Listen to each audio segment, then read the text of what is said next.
Québec Méga Trail a anéanti ma saison 2025. Je vous explique pourquoi. What's up guys? Mon nom c'est Jonathan Melki, a.k.a. un des frères derrière la page Runners Brothers. Ça fait maintenant au-dessus de 6 ans que mon frère et moi, on court. On est principalement des coureurs sur route. Pour ma part, mes 3 premières années en course à pied ont été assez rocambolesques. J'ai eu mes hauts, mes bas, j'ai recommencé, j'ai arrêté à plusieurs reprises. J'avais pas d'objectif précis, mais du côté de mon frère, lui, ça a été tout le contraire. Il y avait un objectif, c'était aller vite. Il a été en mesure d'accomplir des temps assez impressionnants, autour de 15-30 sur 5 km. Ça a fait en sorte que c'était une inspiration pour moi, ça me donnait envie de recréer la même chose. Fait que mes 3 dernières années ont été assez disciplinées. J'avais un objectif en tête, rattraper mon frère, rattraper le temps perdu en quelque sorte. Bref, dans ces 4 à 5 premières années-là, on a réussi à atteindre des chronos assez avancés. Je dirais qu'on est des coureurs intermédiaires plutôt avancés. On n'est rien de comparable aux élites. On travaille 40 heures semaine, puis on fait ça par passion. Puis on est tellement passionné que cette année a été assez différente. On a mixé beaucoup plus de route avec de la trail. Aujourd'hui, c'est ma toute première analyse vidéo de notre course en trail à Québec Méga Trail 25 km qui se passe au Mont-Sainte-Anne. Certains d'entre vous savent que c'est à cette course que je me suis fait une fracture de stress du col du fémur. Par contre, ce n'est pas ici aujourd'hui que je vais expliquer tous les facteurs qui ont fait en sorte que je me suis blessé. Parce que c'est clairement pas juste à cette course précisément que je me suis tout bonnement fait une fracture de stress du col du fémur. Donc, outre le fait que j'ai eu une fracture de stress du col du fémur, cette course avait vraiment bien passé. Donc, je vais analyser qu'est-ce qui a fait en sorte que cette course se passait bien. Donc, je vais parler du mindset, de mon objectif de course, puis de tous les équipements qui m'ont permis de bien avancer tout au long de la course jusqu'à temps que je DNF. Je vais aussi faire un survol des étapes qui m'ont permis de connaître que j'avais une fracture de stress du col du fémur qui n'est vraiment pas à prendre à la légère. Donc, si jamais tu as des soupçons, n'hésite surtout pas d'aller t'informer proche de ton physio pour qu'il puisse te diriger rapidement vers les bonnes ressources. L'objectif de cette course était de faire tout l'inverse de ce que j'avais en tête pour le 30 km de la clinique du coureur où j'avais apporté ma action pro, je voulais enjoy la course. Je n'avais pas d'objectif précis en tête, sachant que c'était notre première course entre elles depuis 2023. Puis pour moi, c'était aussi une deuxième course de retour de blessure parce que oui, aussi cet hiver, je me suis blessé. Puis là, je voulais que QMT 25 soit complètement différent, donc pas de caméra, objectif top 10, rien de moins, puis avoir une nutrition impeccable. Voici maintenant les outils qui m'ont aidé pour cette course en trail. Étant un coureur principalement sur route, je dirais que mes repères en trail sont assez nuls. La montre me dit que j'étais à 40 kg. Puis tantôt, les gens me disent qu'il reste 5. Des fois, il y en a qui me disent 800 mètres. Là, depuis 800 mètres, une autre personne me dit 1 kg. C'est tough sur le mental. Parce que tu penses que tu as fini tout le temps bientôt, mais non. Au 30 km de la clinique du coureur, j'ai eu beaucoup de difficultés avec ma gestion d'effort. Puis je voulais vraiment pas que ça se reproduise. Donc, ce qui m'a aidé à bien gérer mon effort, c'est la façon que j'ai disposé mes fenêtres sur ma montre Coros. Commençant avec la fenêtre 1, la distance, Actual HR, puis l'Average HR. Donc, la distance, c'est juste pour me situer dans le temps sur combien de kilomètres il me reste à parcourir.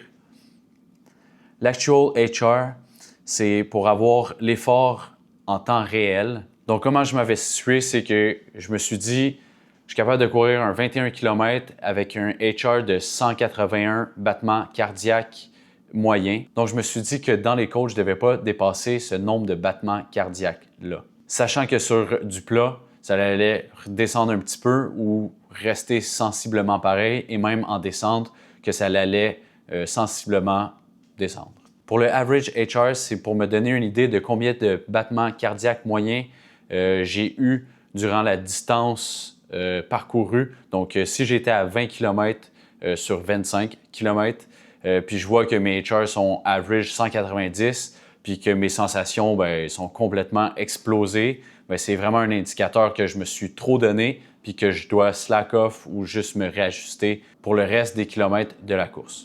Maintenant, fenêtre 2, donc distance pour les mêmes raisons, effort pace et non actual pace. Effort pace, ça va te permettre de savoir, exemple, que tu es dans une pente de 15 elle va t'indiquer le temps par kilomètre à l'effort, bien sûr, que tu es. Donc, exemple, tu es en train de courir à 17 minutes par kilomètre dans la pente, mais la montre va t'indiquer, exemple, 5 minutes par kilomètre. Donc, ça permet vraiment d'avoir une meilleure idée de l'effort que tu es en train de mettre durant le temps réel. Par après, on avait encore Actual HR, qui est les mêmes raisons que fenêtre 1.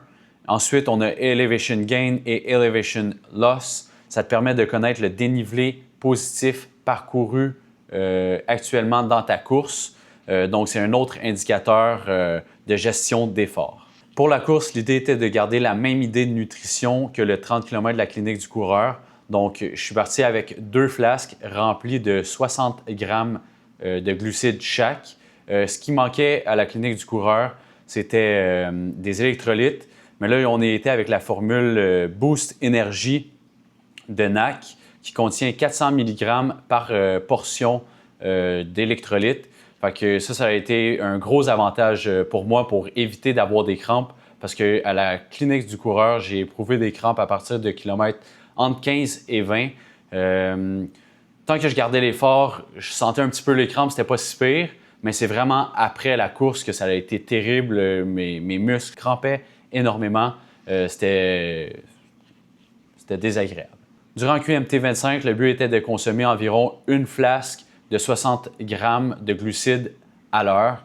Je suis toujours en mesure de faire ça un peu plus rapidement, mais je gère vraiment ma nutrition à l'effort, si on veut dire. Donc, si je sens que mon estomac est un peu trop plein ou que je commence à souffler un peu plus, même si je suis dans le même genre d'intensité, bien là, ça me fait réaliser que j'ai consommé un peu trop de glucides rapidement.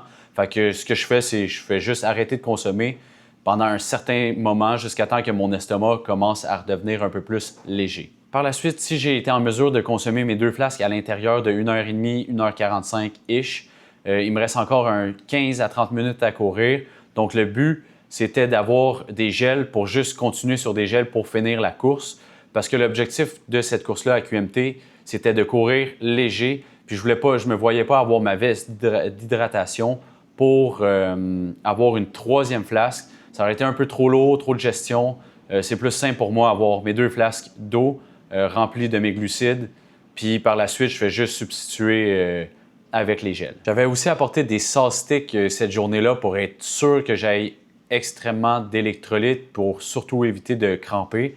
Mais un des problèmes avec les petites capsules d'électrolytes, c'est que je les ai laissées dans ma poche. Puis tu sais, tu sues et tout. Fait que qu'est-ce qui est arrivé quand j'ai voulu prendre une capsule après 1 heure? C'est qu'elle s'est toute effritée sur ma main. Il a fallu que je la consomme en lichant mes doigts en courant. C'était vraiment pas pratique. Fait que c'est vraiment plus pratique que de les avoir directement dans les flasques, de ne pas avoir à gérer une mini-capsule en courant, surtout quand il y a plein de racines et tout. Là, tu diminues ton risque de te tordre une cheville ou juste de tomber puis de blesser. Maintenant, c'est là que je rentre dans l'analyse de la course. Je vais tout vous expliquer du début jusqu'au DNF. Puis je vais aussi essayer de parler de comment la tension elle a évolué à travers tout ça. Avant le départ, ma tension était de 1 à 2 sur 10. C'était rien d'alarmant. Je sentais que j'avais besoin de m'étirer, faire un peu de renforcement. Je sentais pas que ça l'améliorait concrètement, mais je sentais qu'en courant, ça me dérangeait pas plus que ça. J'avais vu une physio 6 jours avant. Il semblait rien avoir d'alarmant à ses yeux. Puis pour moi non plus, en courant, c'était vraiment pas une tension qui était désagréable. C'était juste un inconfort que je sentais. Je sentais pas que ça me restreignait dans mon économie de course ou quoi que ce soit. Fait que c'est pour ça que j'ai quand même décidé de prendre le départ. Donc, rentrons directement dans l'analyse de cette course. Ici, on a un training hub de Coros. Ça permet vraiment de voir, d'analyser toute ta course. Donc, en bleu, on a le dénivelé de la course QMT 25. Enfin, moi, c'est QMT 18 parce que j'ai DNF à 18 km. En vert, on a l'allure à laquelle je courais tout au long de la course, donc l'allure en temps réel et non le effort pace comme je parlais tantôt. Puis on a la fréquence cardiaque en temps réel. Dès le départ, comme je vous ai dit, mon objectif c'était le top 10, rien de moins. J'ai décidé de laisser partir une dizaine à quinzaine de gars, je ne sais pas exactement, mais Globalement, au visuel, ça semblait être une dizaine, quinzaine de gars. Donc, je me suis positionné dans un peloton qui semblait être assez de mon niveau. Je pense pas que j'étais sous ça ni au-dessus de ça. Je pense que je me suis situé vraiment au bon endroit à ce moment-là. Fait que le premier, je dirais 1 kilomètre, même moins, il était quand même très technique. Je me suis tordu une cheville dedans. Mais aussitôt qu'on a commencé à monter, à partir d'ici, je dirais, c'est là que les choses étaient un peu moins rapides. Les gens ont commencé à tomber dans un pace qui était un peu plus steady, je dirais, en termes d'effort. Les personnes qui étaient derrière moi ont commencé à ralentir. Je les entendais plus aussi proches qu'ils étaient. Mais il y avait un gars qui était devant moi que je voulais vraiment pas lâcher parce qu'il y avait un bon pace. Puis je sentais que j'étais en mesure de tenir avec lui. Il était fort sur le technique, puis moi j'ai un peu plus de difficulté sur le technique, mais il fallait juste que je pousse un petit peu plus puis que j'enligne chacun de ses pas avec les miens. Ça m'a vraiment permis de garder un bon pace puis de le maintenir tout le long. Fait que toujours avec ce gars-là, puis il y a même un gars qui a fini par nous rattraper un petit peu, fait que je pense qu'il ne devait pas être très loin de nous à ce moment-là. Fait qu'on était 3 gars ensemble qui maintenaient vraiment un bon pace. On a rattrapé quelques personnes qui ont fini par dropper, soit les personnes marchaient parce que c'est vraiment une pente continue. Fait que si tu pars vraiment trop vite, ça devient quand même tough. Puis comme de fait, c'est ça, je pense que on a droppé 3 à 4 personnes, je me souviens plus exactement, mais j'ai croisé mon frère. Puis moi, je me suis posé une question parce que je sais qu'à ce moment-là, dans notre parcours de trail, il était quand même plus fort que moi vu que je revenais de blessure. Fait que je me suis demandé s'il n'y avait pas quelque chose, puis j'ai donné une tape ses fesses, j'ai dit « lâche pas, buddy ». J'ai demandé s'il était correct, il m'a dit « ouais, juste j'ai mal dans le dos, je le file pas ». Fait que ça se peut que c'était pas sa journée, ou bien, comme on s'est discuté par après, il est peut-être parti trop intense, puis ça l'aurait brûlé à mi-chemin, ou peut-être on était à 3/4 de chemin, je me souviens plus exactement, mais clairement, une pente comme ça, c'est pas pardonneur si tu pars trop vite. Donc, je me suis sûrement un peu éloigné de mon frère, mais j'étais toujours avec les mêmes 2 gars. On a monté tout le reste de la pente ensemble. Il semblait plus avoir trop de personnes autour de nous. Quoi qu'on avait, on en a rattrapé une ici de souvenir sur le plat. Puis c'est sur le plat qu'on a tombé dans un effort un peu steady. Comme on voit, on est dans une allure de 4,20 par kilomètre. Je me souviens plus ici pourquoi on aurait ralenti. Peut-être ça zigzaguait un petit peu. Mais je me souviens que mon frère il est passé à côté de nous comme un esti de mongol. Il m'a juste dit « c'est le temps de pick up le pace, buddy ». Puis là, moi, je l'ai regardé partir. Puis je me suis posé la question, est-ce que je clutch avec lui ou pas? Parce qu'il m'avait expliqué que la majorité du dénivelé de la course se passait ici, puis qu'il y avait une partie qui était flat, puis c'était celle-là. Fait que j'ai décidé de le suivre. On a accéléré. Il y a un des gars avec qui on était, on l'a largué, comme on pourrait dire. Puis l'autre, un des 2 gars avec qui j'étais, il a décidé de pick-up avec nous.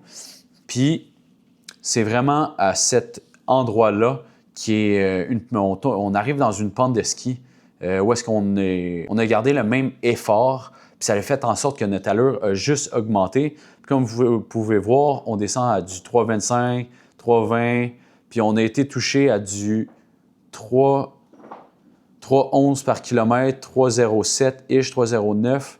Fait que ça a fait en sorte que je me souviens plus. En fait, j'ai aucune idée combien de dénivelé négatif c'était à ce moment-là, mais c'était extrêmement raide. J'avais l'impression de courir à du 2 minutes 30 par kilomètre. C'était infernal. Puis ça a été l'élément déclencheur qui a fait en sorte que ma tension elle a commencé à augmenter parce que tout le long de ce 6 km-là qu'on a parcouru, 6-7 je pense que c'est, si on regarde d'ici, on était à peu près 41 minutes. À 41 minutes, on est ici. Fait qu'il y a à peu près 7-8 km-ish. J'avais aucune... la tension n'était pas là. C'est vrai, oui, on est de la montée, mais sur le plat, j'étais en mesure de pick up le pace un petit peu. J'étais en mesure de tomber dans une allure steady. C'était même pas dans mes pensées de ralentir. J'avais pas mal. Tout se passait bien. Mais c'est vraiment après la petite partie plat ici que là, directement, quand on a commencé à toucher la montée, j'ai commencé à sentir une tension. Je n'étais plus capable de pousser pareil comme dans la première montée qu'on a parcourue. C'est là que j'ai commencé à me poser des questions, mais ce n'était pas alarmant encore. Là. Je dirais, je pourrais pas dire à ce moment-là, avec l'adrénaline et tout, ma douleur sur 10, mais c'était pas alarmant, ça m'inquiétait pas. On retombe dans une montée, puis dans la montée, je suis capable de pousser. C'est vraiment plus dans la descente ou sur du plat que j'avais commencé à sentir un inconfort. Tout dans la descente, mon frère, il est fort de descente technique, descente rapide. C'est lui qui a pris les devants. Il y avait l'autre gars qui était derrière nous. On est descendus comme des Mongols. Pour vrai, c'était à me questionner si j'aurais dû ralentir un petit peu. Mais ça n'a pas été le cas, puis c'est ça qui est arrivé. Je pense que c'est là que peut-être la fissure a dû commencer à se former. Je pourrais pas dire exactement, là, mais bref, j'ai commencé à sentir la tension un petit peu à la poussée, vraiment. On a fini, moi puis l'autre gars, à larguer encore une fois mon frère, qui avait encore de la difficulté dans les montées. C'était pas sa journée, comme il me dit. Puis il y avait vraiment une douleur dans le bas du dos qui était inhabituelle. Bref, on a fini par se séparer. Puis c'est vraiment à partir ici, il y a une petite descente, puis c'est à partir de cette petite descente-là que j'ai commencé à me poser vraiment des questions douteuses. Là. Ici, on est à peu près 1 heure de fait. À partir du 1 heure, on tombe dans le 11 km. Puis j'ai encore parcouru un autre 8 km, 7-8 km avant de réaliser que c'était pas mal la fin. Là, on tombe dans une descente, puis je me souviens plus, j'étais rendu où quand j'ai dit au gars de juste d'y aller parce que j'étais plus en mesure de descendre aussi vite que qu'est-ce que j'étais en mesure de faire dans la première pente qui était juste mongole. J'y repense encore, puis c'était pas cave parce que si j'avais pas été blessé, ça serait sûrement pas arrivé. Mais bon. Donc, fini par laisser passer le gars. Je finis par tomber seul. Mon frère, il devait pas être si loin derrière, peut-être 30 à 45 secondes ou peut-être 1 minute. Bref, on est dans de la descente. Puis tout le long de la descente, c'est correct. Je me dis que je suis encore en train de me convaincre comme quoi que je suis capable de finir la course. Mais c'est à ce moment-là, ici, peut-être proche d'ici, que mon frère me rattrape puis il me demande si je suis correct. J'ai dit « Ouais, mais j'ai mal à la hanche, comme je t'avais expliqué. » Qu'il dit « Si tu te sens pas bien, fais juste arrêter. » Moi, à ce moment-là, j'ai dit « Non, je pense que je suis capable de manager jusqu'à la fin. » Il dit « Fais attention, n'hésite pas à arrêter s'il faut. » Après qu'il m'a dit ça, je me suis comme semi-massé. On voit ici, je suis tombé, j'ai complètement arrêté. Là, je suis pas tombé. J'ai complètement arrêté. Je me suis massé. Un des 2 gars avec qui j'étais au début de la course, il a fini par me rattraper. Je me suis massé, je me suis recrinqué un peu la jambe, essayé de faire un petit renforcement pensant que ça allait aider. Ça l'a aucunement aidé. Parce qu'après 3-4 pas, j'ai recommencé à sentir la petite tension. Puis dans les descentes, il y a un petit pincement qui avait évolué. Je pourrais pas dire exactement à combien de kilomètres ce petit pincement-là dans la haine a commencé à se faire sentir. Mais ce petit pincement-là, j'ai vite compris après la course, quand j'ai parlé avec la physio puis quand j'ai eu mon IRM, que c'était une fracture de stress du col du fémur. Mais dans la course, je me suis juste dit que c'était j'ai pensé que c'était un pincement musculaire et non un pincement qui était osseux qui allait vraiment rendre ma jambe extrêmement sensible après mon DNF.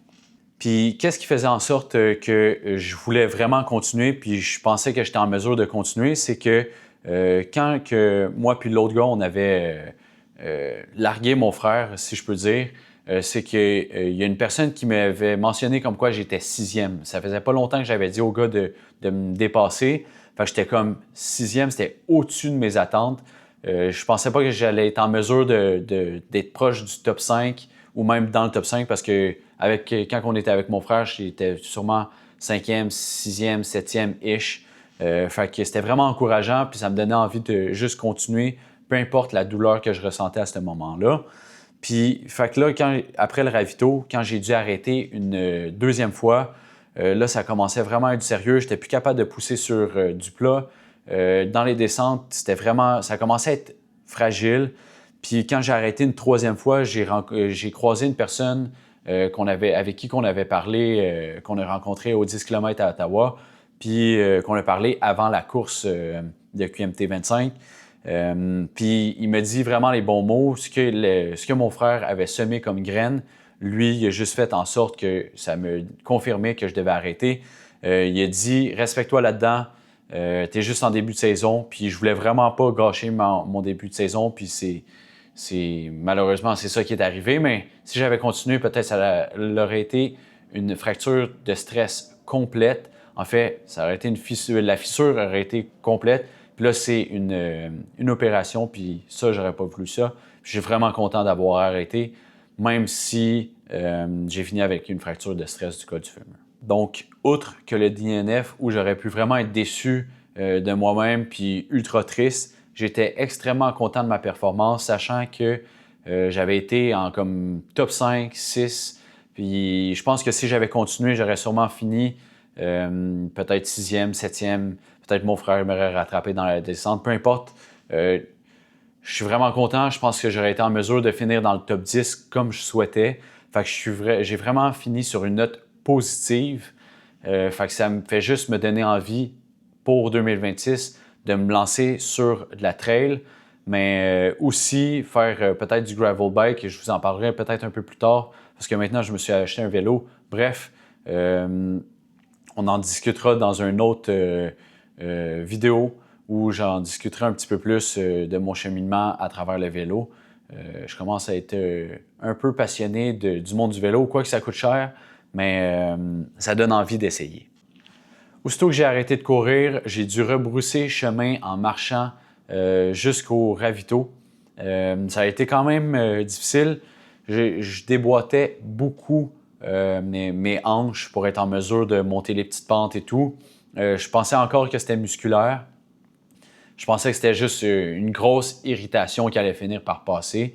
Fait que là, j'ai croisé une personne qui a décidé de me lifter jusqu'en bas de la montagne. Aussitôt que je suis sorti de la voiture, j'étais même plus capable de marcher, c'était extrêmement sensible. J'ai appelé mon père. Mon oncle, il m'a pris sur son dos pour m'amener à la table de physio où est-ce qu'elle me massait le bas du dos, elle a essayé de me faire relâcher le moyen fessier, la bandelette. Mais aussitôt que je me suis levé de la table de physio, ça n'a absolument rien changé. Même du repos couché à terre, ça n'a absolument rien fait. Je suis vraiment pas dans l'habitude de prendre des Advil, mais vu que la douleur était... ça m'élançait pas quand je bougeais pas, mais je pensais que ça allait m'aider à pouvoir marcher parce que je pouvais même pas marcher, mais ça n'a absolument rien fait. Je suis vraiment plus dans l'optique de laisser le corps guérir tel qu'il est, surtout quand c'est des irritations X, à moins que ça soit une douleur qui est chronique, puis que ça t'empêche de dormir, puis que ça te fasse de l'inflammation.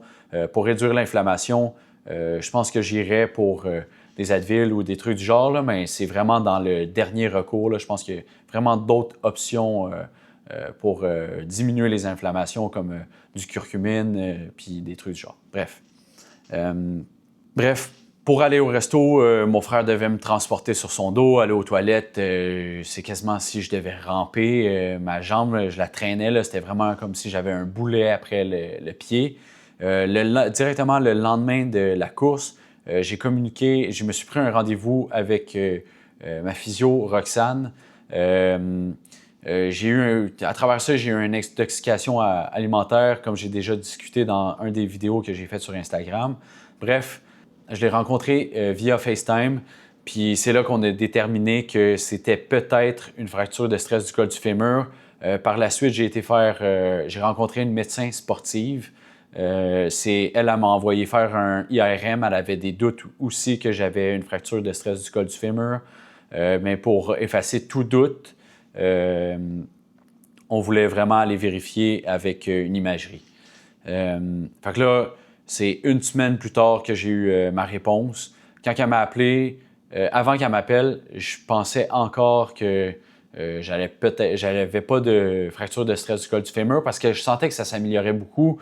Ouais, mon boitement était de moins en moins pire. Fait que je me disais que j'allais sûrement finir être en mesure de courir mon demi de Montréal ou mon 80 km à Bromont cette année ou bien mon 42 km qui nous attendait à Philadelphie. Malheureusement, c'était pas le cas. Quand elle m'a appelé, elle m'a dit que j'en avais pour 3 mois de ne pas courir, puis même qui était d'inactivité. Ce que j'ai fait, c'est un premier mois avec des béquilles. Puis la personne qui allait prendre en charge ma fracture de stress, c'était une orthopédiste parce que c'est pas dans le domaine de la médecine sportive de s'occuper de ce type de fracture-là parce que c'est dans le niveau de la hanche, puis je pense que c'est un peu plus particulier. Bref, c'est pas moi le professionnel, là. Fait que j'ai attendu de voir une orthopédiste, ça a pris 2 semaines et demie. Fait que j'ai décidé de garder les béquilles après ça. Ça fait que ça a fait 1 mois, 1 semaine que j'avais les béquilles avant de la rencontrer. Aussitôt que je l'ai rencontrée, elle m'a dit de me débarrasser des béquilles. Ça se passait super bien. Fait que j'étais content de lâcher les béquilles. J'ai demandé si je pouvais commencer à faire des hikes. Elle m'a dit qu'elle attendrait encore un petit mois avant de commencer à faire des hikes. Je peux faire du vélo. Je peux faire de la musculation, mais ça, pour ma muscu, je préfère attendre de voir ma physio où est-ce qu'elle va me donner vraiment une réhabilitation juste pour restructurer peut-être ma hanche. Puis je pense juste le vélo, c'est bon pour mon moyen fessier. Puis je pense que c'est bien en masse pour juste avec la marche et tout, monter les marches du métro. Je pense que c'est assez. J'ai pas besoin d'en faire trop pour l'instant, sachant que tous mes objectifs 2025 sont à l'eau. Je suis pas pressé à retourner rapidement à l'entraînement pour accomplir mes objectifs qui sont loin en 2026. Donc, à travers tout ça, je me suis récemment acheté un vélo. J'ai commencé à faire du vélo, je suis dans ma 3e semaine. On est aujourd'hui le 6 septembre. Ça fait exactement 2 mois que je ne cours plus. Je peux recommencer à courir début octobre, que l'orthopédiste me dit. J'ai extrêmement hâte, même si je me visualise même pas en train de faire des courses en 2026. Je me visualise plus en train de faire du gravel bike.